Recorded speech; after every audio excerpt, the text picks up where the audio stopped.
emidlalweni.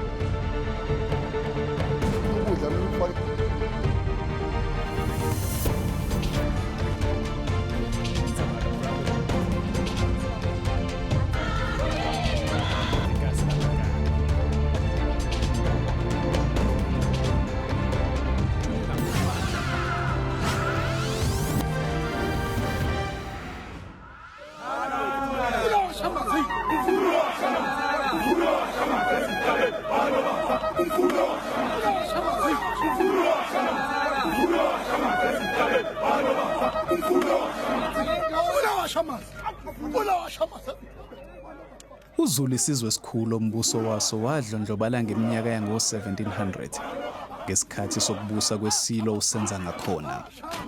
Isilo usenza ngakhona sabe sesizala-ke inkosi uShaka okuyiyo nkosi kuphela eyazibeka esihlalweni. Kusukela endulo isiphithiphithi nomdonsiswano ngesihlalo sobukhosi yinto ebivama ukuvusa ikhanda kwemambe elihlaza. Zwelithini kayikubusa bethi kayikubankosi kanti bamgcoba ngamafutha empepho yakithi kwamalandela usodidase inkonyane encane kandaba edidimba. Isifundazwe kwaZulu Natal siyikhaya lobukhosi bakwaZulu. Enyakatho yalesi sifundazwe kunendawo yakwaNongoma okuyihlala nkosi. Ilapho-ke kutholakala khona izigodlo zesilo. Lezi zigodlo-ke zihlala ondlunkulu besilo. Kanti-ke ulimi okuyilo olukhonyayo esifundazweni kwaZulu Natal isiZulu. Ubukhosi bakwaZulu bakhiwe izindlu ezahlukahlukene, kanti-ke uthathelwa empilweni yamabhubesi njengoba-ke silandiswa umntwana uZebuloni kaNqama. Ubundlu bubalulekile endlini yobukhosi ngoba ngiba ngisho ngithi laba bangamakhosi akwaZulu ngesibonga aphethe anikwe izifunda sikelwe izifunda aphethe abantu futhi mayephethe abantu azinsika nezimpundu nezesekelo zobukhosi zendlunkulu le.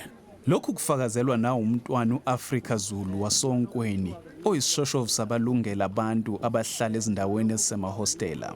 Ubukhosi nje bama-Afrika bonke bakhiwe inspired by umbuso wamabhubesi and lions, how they live. Uma kusuka ibhubesi elithile liphila elinye libulala amanye amabhubesi namachwana awo besale bese lizana awabo kube amawondlu kube amazinyane.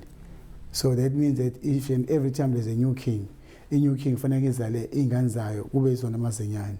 So njengamanje isilo esidala besinamazinyane awo.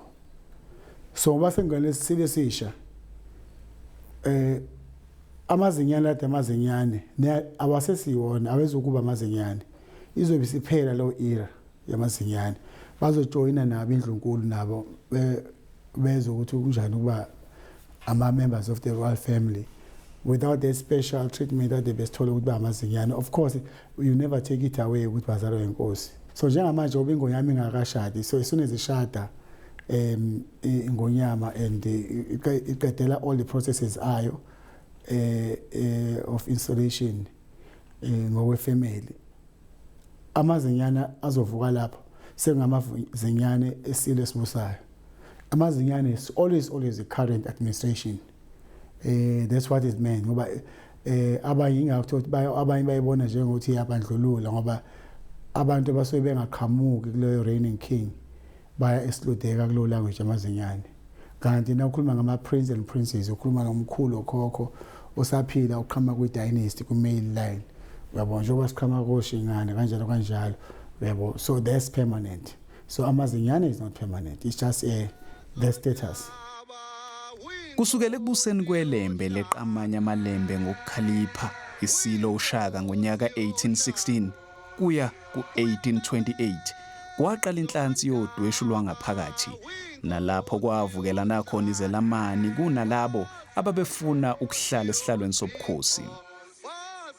Abanewabo okungomhlangane uDingane kanye noMbopha balisoconga ilembe okwaphendlela uDingane ithuba lokuhlala kwesobukhosi. uDingane wabe sebusa-ke kusukela ngonyaka 1828 kuya ngonyaka ka-1814. Ilembe iyona nkosi eyazibeka iqhamuka ngaphandle. ngoba uyise wayo isilo senza ngakhona sasikhombe uBhakuza wayezalwa kaSondaba wakwaButhelezi. Yabona ke isilo uShaka sibekwe ebukhosi bakwaMthethwa inhlelo iqhamuke ngaphandle yona ngonyama eyafika ekhaya yamenyezela isizwe saqoqa isizwe kwamenyezela uNgomane wathi nayi inkosi sibekiwe esebule uSigujana. Ibeka naye emagunyeni ukuthi empeleni iyona eyayizalwe ingonyama kungiyoqala izibulo likasenza ngakhona. Izalwa ebukhosini bakwaMhlongo. Uhlonishwa lokho.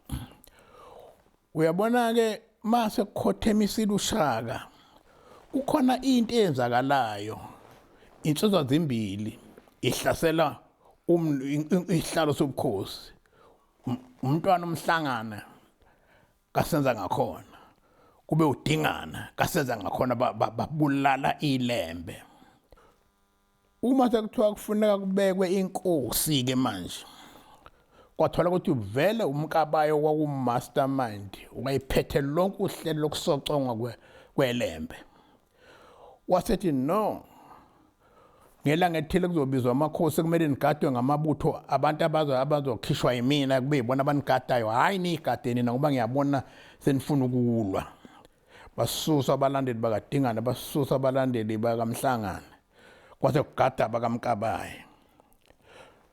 Kuhamba mangelanga kumenyezelwe ngalokho imbizo enkulu kuyomenyezelwa kuyoshaywa unkatho esibayeni. Selishaywa ke umntwana umkabaye nabantwana bakhona. Khipha lezi izinsizwa mayifika ngale mfuleni lezi ezakhe abagada yena bafike bamshuphula lona. Wasememezela umkabaye esibayeni wathi ke Zulu unkatho seluzihlaziye lona. Ngakho akusekho singabe sakhuluma udingane sekuyena osehlezi esihlalweni. Iyona nkosi yokugcina esihlalweni sobukhosi bakwaZulu eyabekwa ngesiko lesintu. Hayi ngephepha. Amango baba kwasukisa bongu sasha maqothu.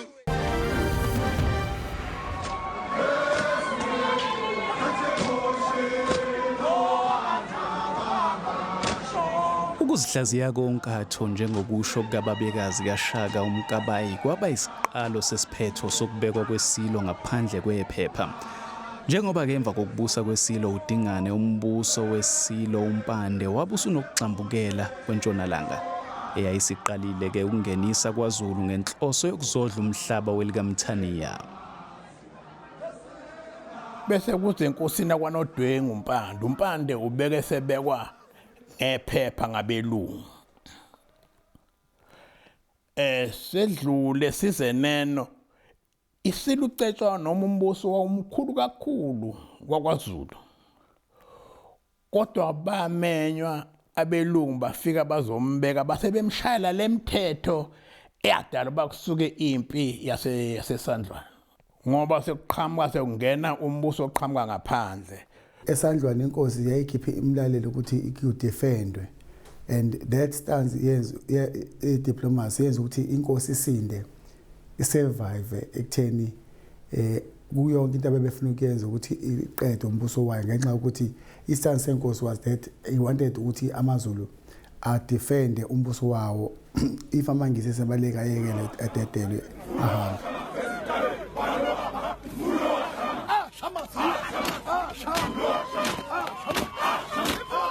Kusukela ngonyaka 1872 kuya onyakeni ka1884 kwabusa isilo uCetshwayo owabhekana namangisi ke ubuso nobuso lapha esandlwana.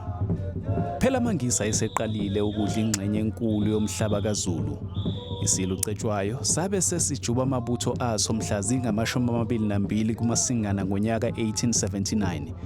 Okwaholela empini yasesandlwana enquthu eyaba inqophamlando lapho uZulu anqoba khona amabutho amangisi ayehlome ngemjojantaba yezibhamu. ukuwasoboshisa amabutho amangisi kwaholela ekubanjweni kwesilo ucetshwayo sayogcinwa eKapa nokwalandela ukuba-ke sithathwe ngomkhumbi sibhekiswe eNgilandi kuyohlangana nendlovukazi yamangisi. Inkosi ifike-ke mhla ka-5 August ePortsmouth echibeni likaQueen eLondon. Hayi be-impressed kakhulu ihlangane nethimba lenkisi lilindile wonke umuntu ufuna ukuthatha ishot of the king that defeated the British. Bayibuza imibuzo embalwa ukuthi manje usufila kanjani manje uboshiwe lana. Ngathi inkosi no angiboshiwe lana ngizoyikhulumela mina ngodaba lwami lokuthi bengidefendela abantu bami eSandlwane angihlaselanga. Mina ngiyafisa kube nobudlelwane namangisi namaZulu ngoba singama brothers siyinto eyodwa. Isilo ucetshwayo sabe sesinikwa-ke imigomo nemibandela yokubusa uZulu. Imigomo eyayicacisa ngokusobala ukuthi umbuso kaZulu uyafuduka ubheke eNgilandi. Amtshela ukuthi you know that you are no longer the king of the Zulus. Ubukhosi bakho sebumukile sebungaphansi kweQueen, so you are now the servant of the Queen, usebenzela uQueen. Ucetshwayo kumdisturb lokho kodwa ngokuba diplomatic abona anga-react. Bese ucetshwayo ngize ngalokho ukuthi ngifuna ukwazi ukuthi yini ekudinga ukuthi ngiyenze ukuthi ubukhosi bami bubuyele back, abantu bakwaZulu bangilindele emuva. Bese ethi no, nawo ama-terms ambalwa. Kuzomele uvume ukuthi umhlaba wakho siyawusika sonciphisa nje kancanyana, sokhathi kancanyana ngoba sifuna ukwenza o-Durban Port nani kwakuse-Port Natal that time. So bathatha konke imihlaba strategic. Okunye esibili ngoba nje suthi uready uba lokhu ingane kaQueen ethembekile. Manje ke naka awukwazi uba ne-army, so fanele udisband i-army yakho. Besho ukuthi no, lawo mabutho lawo ahlasela ama-army kangisi eSandlwane. So as far as we are concerned, there's treason. So we must be happy that we are still alive. Hayi beqhubeka ngama-terms abo. There are about 10 of ama-terms ayinzima ucetshwayo wangawadigestanga. Enye yayinzima kwangeka-John Dan. Kwathiwa kumele areconcile noJohn Dan ucetshwayo. Ingonyama yathi no, ngeke ngikwazi ukuzala noJohn Dan. Wazethiwa obanye abantu fanele ucooperate nabo uPrincess Baby wamahlakazi. Base bemtshela ukuthi mawubuyele emuva uzokudedela ubuyele emuva, na ubuyele emuva uzodinga ukuthi ube no advisor wethu waseNgilandi ozokufundisa ukuthi how to be ingane kaQueen. Yonke lento ucetshwayo akhona yodwa term engathi yayi friendly ucetshwayo, wonke ama terms. Okwesibili wasekuthiwa ucetshwayo akasavunyelwe ukuthi akhiphe umthetho abe umthetho ngoyami ucetshwayo kubantu ababe suke sebe bekwaZulu. Kwathiwa even abantu bakho ke manje ngoba eqaleni kwaqala ngokuthiwa ngabathinta abantu abakhe koThekwini kuPort Natal kuphi babe reporter koQueen bephika eceleni. Ilapho kwakheka khona i-black middle class very fast.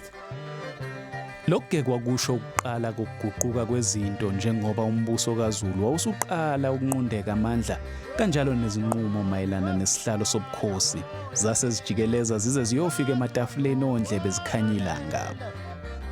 Ngalesikhathi oSir Bhulu abasebedecide ukuthi ucetshwayo kumele alandelwe inkosi. So there was a big panic on the Zulu side. Bagijima uHarriet wabasiza ngokuthi kwenziwe istatement esasenziwe, I think sasenziwe before ucetshwayo esagula. Esasho ukuthi ayicetshwayo on my death I leave my throne to Dinizulu. Kodwa wayesho ukuthi njoba kwakunjalo emlandweni ukuthi uJama washiya isihlalo esishiyela usezangakhona washiyela uShaka, on his death uShaka wasiyela uDingane umfowabo, on his death uDingane wasiyela uMpande. Wayesethi on his death uMpande wasiyela yena ucetshwayo. Wayesethi I leave this throne for my son uDinizulu. Wayesethi even though when I'm no longer dead I will always be alive ngoba ama issues are resolved between me and my people and the government kaQueen. Fanele athola ukuthi obani laba abantu aba responsible for my death. Uyabona. So wakubhala ke lokho wasekuthiwa akhanjisweke udabula amanzi wayehamba phambili khona nomnyamana uPrime Minister, khona nomshingane, khona nomntana uNdabuko. uShepstein wayibuka lento wayese type into a telegram. Wayithumela eMaritzburg eofisini elikhulu lalibaphethe lamangisi uSir Bhulu eladila ngama native affairs. So wathi nayibuka le telegram wathi no lento ifojiwe yabo. So lento ye-forgery ine history ukuthi abantu nabe ngafuna uku-accept i-decision ethile from the colonial times bekuvele kuthiwa hayi leyo nto ifojiwe is not authentic. Njengoba abantu bekhala ngokuthi iwili yesilo befojiwe, which is impossible ngoba if you saying iwili yesilo ifojiwe, you accuse ama-lawyers of being ama-fraud. We are accusing everyone. We are accusing even the king. 1883 ingonyama ibuyile kwaZulu. Na ibuya kwaZulu yahlala unyaka. Exactly February 1884 ingonyama yabulawa ondini ihlaselwa amabutho, which was an inside job. And kunezindlu even zakithi zobukhosi endlini kaMpande ezazikhona ezayihamba phambili kuyogwazwa kuyoshiswa uluntu lobukhosi. Ukuthi phela kuba buhlungu ngoba manje kuba ngathi manje kuliwa nabantu uma kukhulunywa umlando.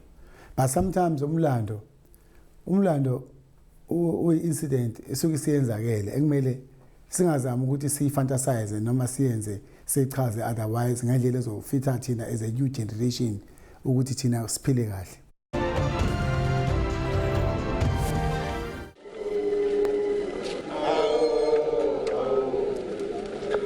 Umdonsiswano ngesihlalo sobukhosi awusiyo into entsha. Ngesikhathi sokukhothama kwesilo uSolomon kwalamula incwadi eyaze yayofika kongoti bezokubhala eyayichaza ke isilo uCyprian njengodliwa unkatho lobukhosi. Bona ke mathe siza la esilweni sakwaDlamahlahla isilo umqwalajuba uSolomon.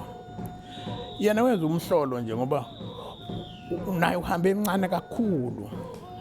Uhamba emncane njalo nje kodwa wenza isimanga sokuthi kube khona ingane ayibeka uphawu yena. Ayithathizelwe ehambe ayoyisoko kayeke zonke lezi ezinye ezasezelwe zikhona. Maye seyisokele lengane bathi wasenza lencwadi ukuthi wena Ndlunkulu kaMathathela gcina lencwadi uma ngingahamba emhlabeni indaba zomzi wami ngakayihleli kahle uyawuveza lencwadi. Yahlonishwa lencwadi. Noma yayingazeki kodwa kuthema iqhamuka lencwadi kwaba khona bayiphikiseke ngaphakathi eNdlunkulu. Phikani isignature kwathiwa nje kuyona isignature yesilo lesi. Uma beyiphikisa kwalandwa bathi kwalandwa iBhayibheli la ingonyama eyasibhalwe isandla sayo kwathatha incwadi eyavezwa indlovukazi kaMathathela kwathathwa iBhayibheli kwathatha umshini wokuthayipha wayithayishiwe lencwadi yasithatha ethunyelwe ePitoli isiya kokongoti bezokubhala. Bafike bacwaninga lezinto zontathu yabuya kwamisa iCommission ngoba kwakumbango lowo. iCommission yabuya yathi isignature le ebhale isandla esayinela yiso lesesayinela eBhayibhelini. Kusho ukuthi inkosi esayinele incwadi hayi ukuthi indlovukazi kaMathathela iveza nje. Bese kuthiwa umshini wona lona obhalileyo ngoba uphikiswa nje yiwo lona wawususiwele naphezulu. Sekuhlolwa ngongoti. Uyabona ke inamhlanje na lehlukile lifane nalokho.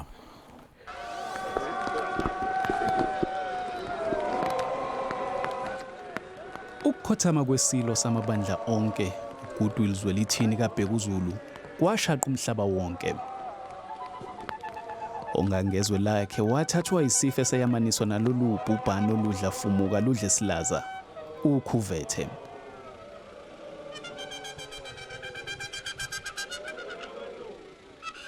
Ngaphambi kokutshalwa kwesilo abantu basebevele bezibuza beziphendula ukuthi ngabe ubani ozongena ezicathulweni zikaBayede emazinyaneni akhe.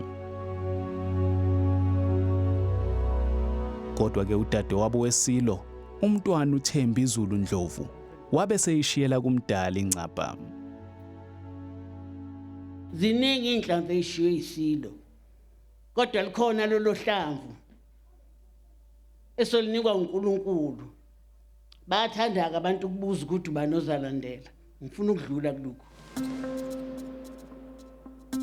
ozolandela akaziwa uyithi waziwa umdali kuphela ngoba uyena wazi insuku zomuntu na sisilo ngisho ukuthi asimazi nayo mhlawumbe sicabanga ukuthi siyamazi kodwa simazi umuntu owazi iqiniso lamaqiniso uNkulunkulu. Kuthe uZulu esazikhotha amanxeba kwagcineka indlovukazi umntanenkosi uMantfombi laDlamini Zulu wasesigodlweni kwakhangela amankengane. Indlovukazi idunguzela nje yiyo emenyezelwe njengebamba bukhosi njengokwesifiso ke sikaBayede. Ngeshwa ke yagcina ngokushonela esibhedlela esiseGoli. Ngosuke yatshalwa ngalo ke kwabe sekubanjwa isithangami sokufundwa kwencwadi yamafa. Isithangami ngesasenganyelwe undunankulu kaZulu umntwana wakwaphinda angena inkosi uMangosuthu Buthelezi.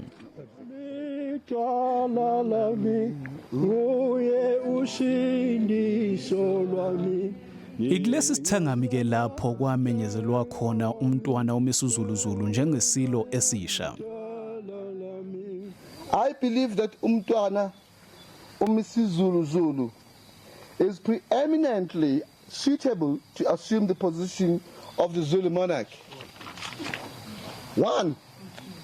Umntwana Misuzulu is a designated heir of the Zulu kingdom in terms of our Zulu customary law and traditions. 2. Umntwana Misuzulu is the son of His Majesty in the royal house of Kwakhangela Mankengane. 3. God has given me the singular honor to be born from the royalty of His Majesty the King of Zwelithini, Sobhuza II. 4. In accordance with a long-standing tradition of the Zulu nation, the son born of royalty, such as umntwana Misuzulu, is preeminently the successor to the king. Umntwana Misuzulu qualifies for the appointment as the king because of the 3 things mentioned in the letter. 1, he has no previous convictions. I hope that's true. Number 2, he is of sound mind. I hope that's true. Number 3, he has no disqualifying impediments which militate against his appointment as the king. I accordingly invite your excellencies to support my decision and identify umntwana Misuzulu as the person who should assume the position of the king of the Zulu nation. Yours faithfully, and it is signed by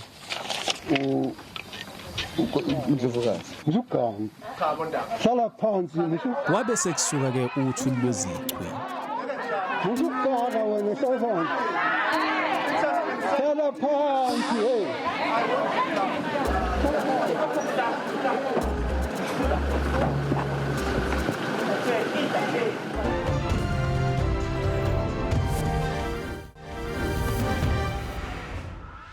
Uyamamazo kanjaba uyinkosi yohlanga uyinkosi yohlanga. Ngokosiko indlovukazi ezalwe ebukhosini bese ilotsholwa isizwe yiye ezala indlalifa. Indlovukazi izalwa inkosi uSobhuza wesibili waseSwatini. Ukuqoka kwayo ke uMisuzulu njengengonyama elandelayo kuhambisana nesiko. This is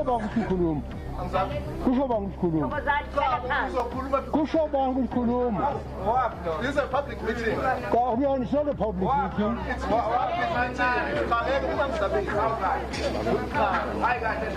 Kodwa ke kusukela ngalobo busuku umdonsiswano ngozokuba ingonyama yesizwe samaZulu wenyukela kwelinye igiya. Amanye amazinyane esilo okubalwa kuwo ke nenkosazana uNtando yenkosi Zulu aqonde enkantolo ephakeme yaseMgungundlovu. Eyophonzela inselelo-ke isignature kaBayede eyayiqukethwe incwadi eyayiqoke indlovukazi uMantfombi laDlamini Zulu njengozongwena kwesobukhosi noma ibamba bukhosi. Kanti-ke nendlovukazi yokuqala yeSilo uSibongile Madlamini Zulu yaqonda enkantolo ephakeme yaseMgungundlovu iyofuna ukwabelwa ingxenye yefa likaBayede ngoba yithi-ke iyona unkosikazi osemthethweni weSilo. According to the Recognition of Customary Marriages Act, if you look at Section 10, it states that if you are married in a civil union, you cannot be married in another marriage or you cannot be married in a customary marriage. However, if she was married in a customary marriage and she gave consent for the others to be married, then you could say it's a polygamous marriage. Uma nje ngingabuyela ephuzweni elibaluleke kakhulu ukuthi ubukhosi nobukhosi awukho lapho umsindo ungahlala ungabibikho khona.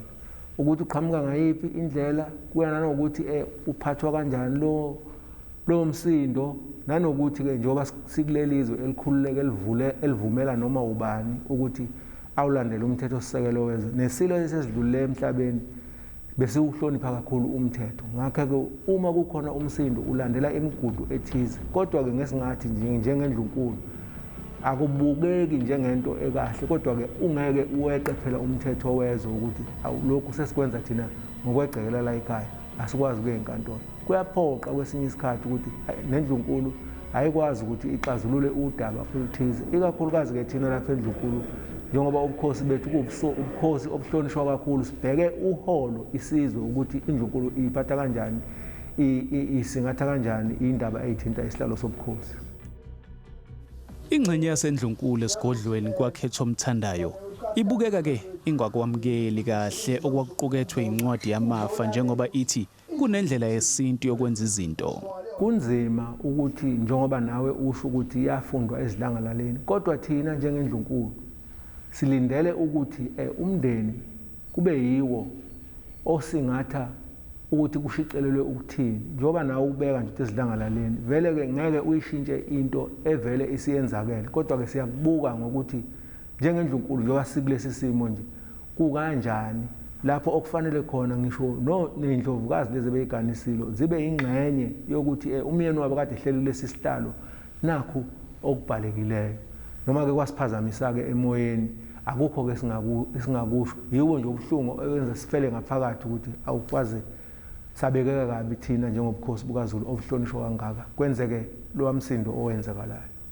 Isizwe sithule sibuka abasendlunkulu igodlo zonke ithule zibheke lokho okwabavelelayo. Asikwazi ke lokho thina lo asikwazi akwenzeki la kwaZulu ihlazo amanyala akabeke umuntu kushona umuntu abekwe phezulu kwakhe akwenzeki ihlazo amanyala ichilo phozisa uZulu. Lokho kwamanje nje cha asikakwazi kusasixaka nje nathi siyakuzwa khona kuyangena endlebeni zethu kodwa nje hayi kahle ngeke sihambisane nakho ngoba sikwazi ukuthi qhamukapi kuzoqhamuka sikukhuleke bonke abantu asikwazi ukuthi kusukapi nini bani okuhlelayo yena okuhlelayo ngumuphi. Lokhu kubonakale ngokwahlukana kwembono dabeni lokwenziwa komsebenzi wokukhumula inzilo yondlunkulu kanye nesiko lokuphunywa kweinqina okuwusiko ke lokuyozingela izinyamazane ezohlatshwa ukuze ke kugezwe izikhali zesilo. A few weeks ago, on the instruction of the Queen Mother of the Zulu royal family, Her Majesty Queen Mavis Mazungu, the widow of King Cyprian Peguzulu Nyangazizwe, I announced the dates for the cleansing ceremony for the widows of our late King, His Majesty King Goodwill Zwelithini Kapeguzulu. This ceremony signifies the end of the official mourning period and enables the late King's widows to set aside their mourning dresses. The scheduled dates were 16th, 17th, and 18th of June 2021. Unfortunately, His Majesty the King King Misuzulu subsequently became indisposed, which drew these dates into question. I was surprised, therefore, when I contacted Her Majesty the Queen Mother on the 16th of June to find that she was with members of the royal family who included Prince Mbonisi, Princess Lindy, Prince Vulindela, Prince Mkolisi, I've forgotten who else was present, and that a decision had been taken to go ahead with the cleansing ceremony in the absence of the king. There is no way that this can take place when the heir himself is not present, for there is no one else qualified to take the king's weapons to be cleansed in his absence. She made an announcement to the members of the royal family who were with her at that time that the ritual hunt to cleanse the king's weapons would not proceed in the absence of the king. With this understanding, the cleansing ceremony for His Majesty's widows continued. However, we were disturbed by rumors yesterday that the ritual hunt would go ahead in any case as part of the present cleansing ceremony of the widows of the late monarch, despite the decision not to do so. So it is therefore necessary to seek confirmation on whether any members of the royal family went against the decision that was announced by the Queen Mother. Moreover, if this did indeed happen, His Majesty should be informed whether any regiments accompanied such a hunt, as the leader of the regiments was instructed. I spoke to him personally on the phone not to participate in unsanctioned activities of that kind. Under the circumstances, I must urge all members of the royal family to follow the protocol and to take the lead from the heir to the throne, who is none other than His Majesty King Misuzulu, Zwelithini.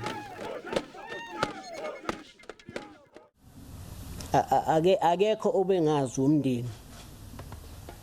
Bonke abantu bomndeni bebaziwa batshelwe ngesikhathi sikude betshelwa yiQueen Mother uNkulunkulu kugwabeni ngoba uyena okhuluma indaba zala ekhaya. So batsheliwe angeke ngisho ngithi ena umntwana bekhuluma okungekho kodwa ngoba mdala kodwa nje naye uyazi ukuthi wayitsheliwe. We followed all the protocols regarding informing the members of the royal family about what is going to happen, when and where.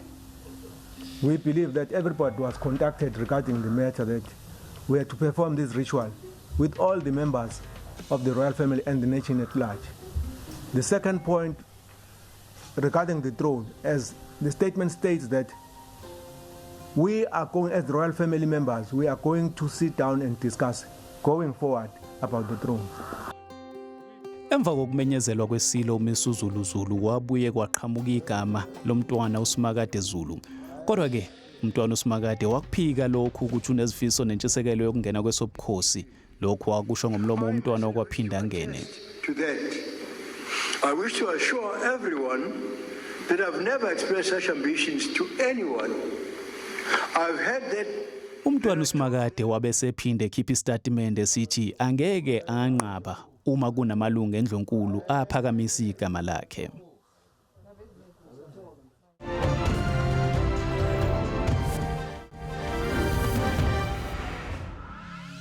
Lo mdoziswano ngumshosha phansi endlonkulu usuholele ekutheni ke kube nokuqagela mayelana nokuthi kubani okufanele angene esihlalweni sobukhosi. As things stand, we have all seen a circular letter or message which has been circulated by Princess Nombuso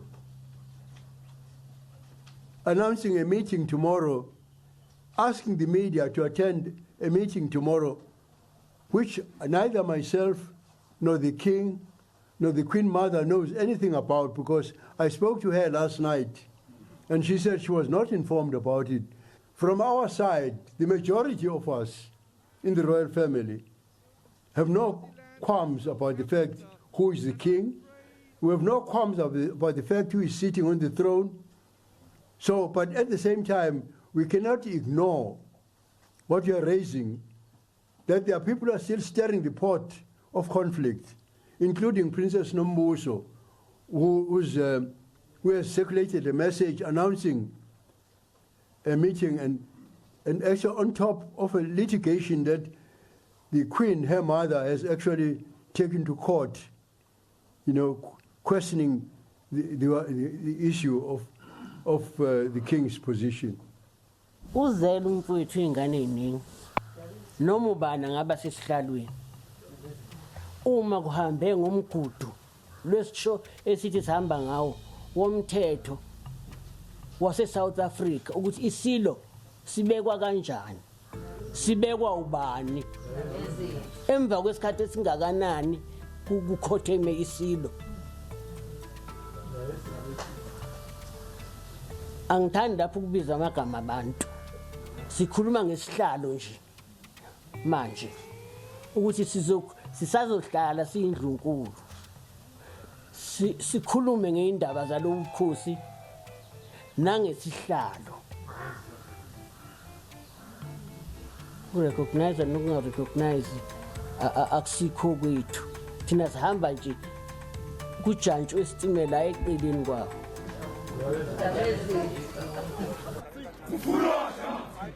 Umdidiyelo wamabutho uMgilija Nhleko uthi ke amabutho kaZulu alinde ekumenyezelwa igama emva kwalokho ke ayobe semeseka njengoba abenza esilweni esedlula ubhejane ephuma esiqiwini kade bakuvalela. Awu exhumana naye useqaleleni ukusebenza yena lo Misuzulu seqaleleni ukusebenza. Ngiyabuza ngiphendule useqalile yini ukusebenza? Amabutho pha ngahlangana kanjani ke naye? Akahlangana amabutho naye. Waqala wasebenza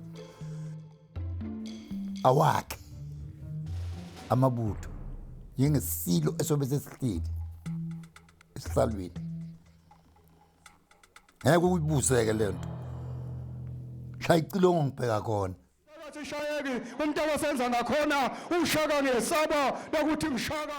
Kanti ke ongoti bathi lolu dweshu luthunaza uZulu wonkana.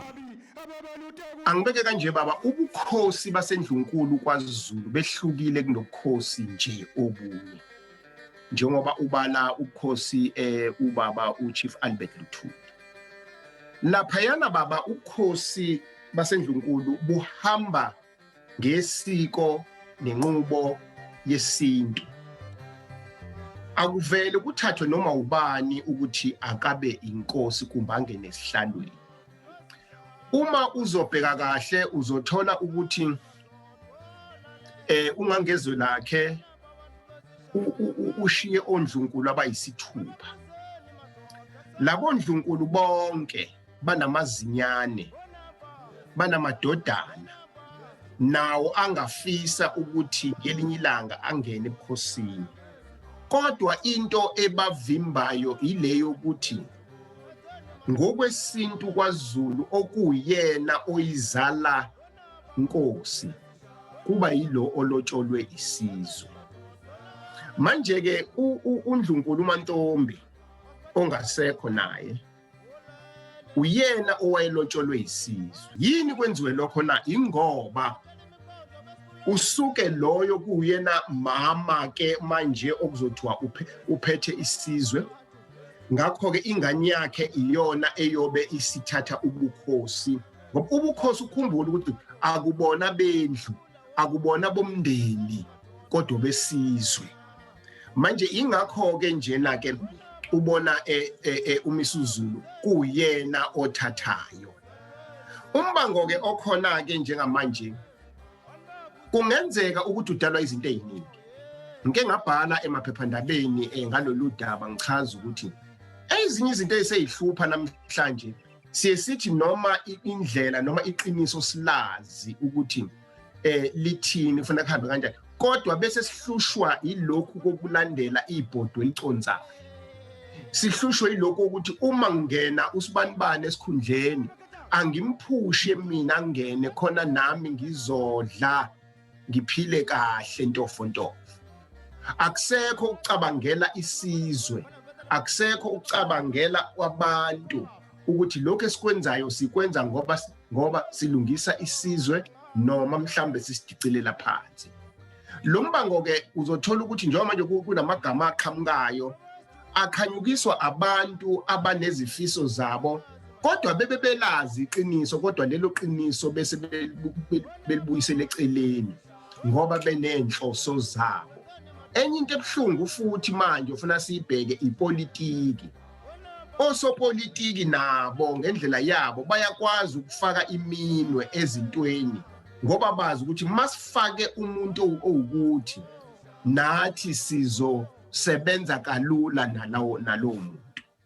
Mawubheka indima edlalwe ubaba inkosi uMangosuthu Buthelezi. Udlale indima yokuvika lokho ukuthi ngusopolitiki ngimdala kuyona kodwa ngiyazi ukuthi bakhona osopolitiki abazongena ngenhloso yokuthi bazozicebisa bona.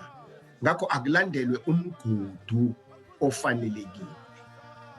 Ngakho ke lo mbango lona ungaba nemixhantelo eminingi, ngoba nemixhantelo ehlukile kodwa egcineni kofanele igcine litholakele iqiniso. Kona kubhlungu ukuthi izinto zethu zigcina sezisiwa enkantolo. Inkantolo isidingo sayo bengingasiboni mina ukuthi size sibe khona. Kodwa uma sekuzongena inkantolo yilokhu ke manje esezokhula isizukulwane sithi kusho ukuthi yonke into seyojika enkantolo uma ngabe sifuna ukuyilungisa. Kusho ukuthi akusekho kuyisintu nesiko ngoba inkantolo ibheka lokuthi phecelezi technicalities. Ayibheki ukuthi isiko nesintu lithini. Ingakho ngithi mina into iziyongena enkantolo nje ingoba kukhona laba ababalandeli bebhodo liconzayo. Yiyo ke lonto yenza ukuthi kiwe enkantolo. Ngoba uma kuzohlalwa phansi objectively kuxoxiswana ukuthi chabo kuba inkosi. Nansi indlela okuyiyona ayikho futhi enye. Ngeke kuyiwe enkantolo. Kodwa kuzoyiwa enkantolo uma kunezinhloso ezithinta abathize, kunezinhloso ezingezinhle zokucekela phansi kumbe zokufaka abathandwa yini. Lithi ke elami kuyongithokozisa futhi ngiyojabula uma lo mbango uyogcina uphela ngokuxoxwa umkhandlu wasendlunkulu kungazange kwangena enkantolo, kungazange kwaba inkantolo esikhipha isinqumo ngoba konke lokho sokutshengisa ukuthi asikwazi ukuziphathela sama-Afrika, asikwazi ukuziphathela sabantu abamnyama izinto zethu esinemigomo yazo esikhuliswe ngazo obabamkhulu nokhokho bethu. Sesidinga inkantolo manje.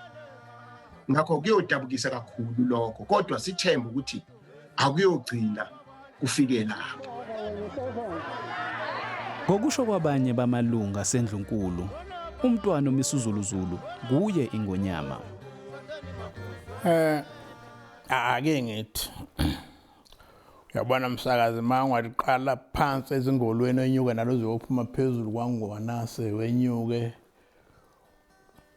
ubambe into abenzokhahlamba uphuma ungene egoli ngaphandle kwezwe igama lilodwa njengamanje kubantu bakwaZulu noma ngabe ukubuza kumina lokhu kodwa bathi ngonyama yabo uMisuzulu umenyezele lokho angithi yawo uyawo angisho ukuthi kwenanele lokho kodwa nje ikhona nekhona uhamba kulo igama linye manje lithi imenyezele ngonyama imenyezelwa umuntu osemagunyeni amakhulu ngesigaba sokuthi undunankulu. Uyabona zingaqhamuka inhlaka ezingenezakhiwo uyabona nje mase sihlezi siba ningana lapha esithi hayi ukuthi nokuthi uyabona nizinsizwa nixoxa bese manje ubukhosi bakwaZulu buzinhlobo ezimbili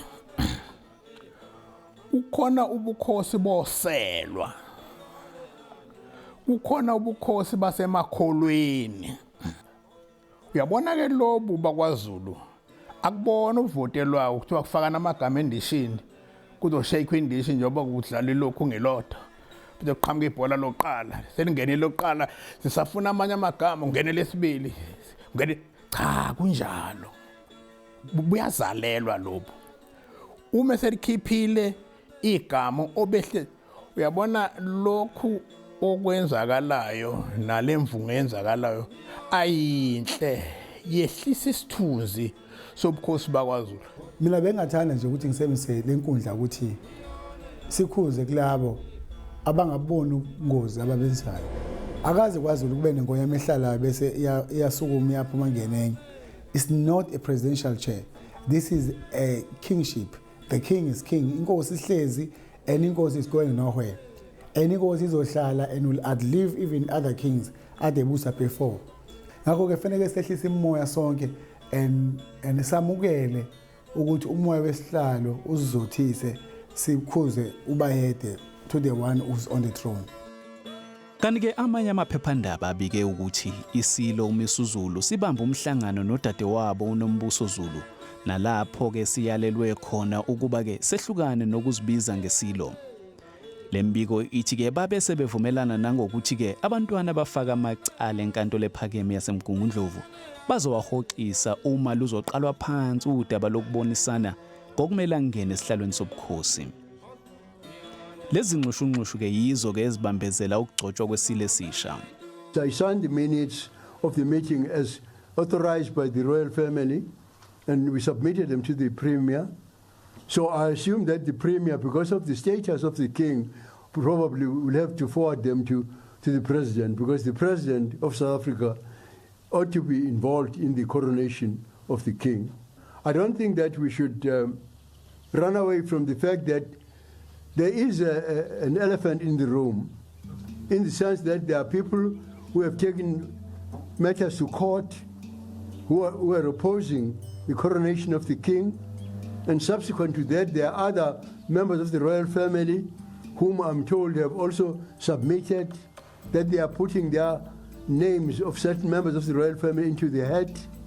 So that's my assumption that those things clearly might hinder the speed with which we're expecting the coronation to take place. Ngenxa yokwahlukana kwembono endlunkulu, uZulu wonkana-ke usazoqhubeka nokulinda usuku lokugcotshwa kwengonyama okubukeka sengathi-ke akusiyo into ezokwenzeka maduze. Yangena kwanduna umgogo balele siyakho ngo othi zinjojela balele mgwaqo yesabeka athi zasha baleni ebaleni zinsizwa enkulu ngeyohlangasi yange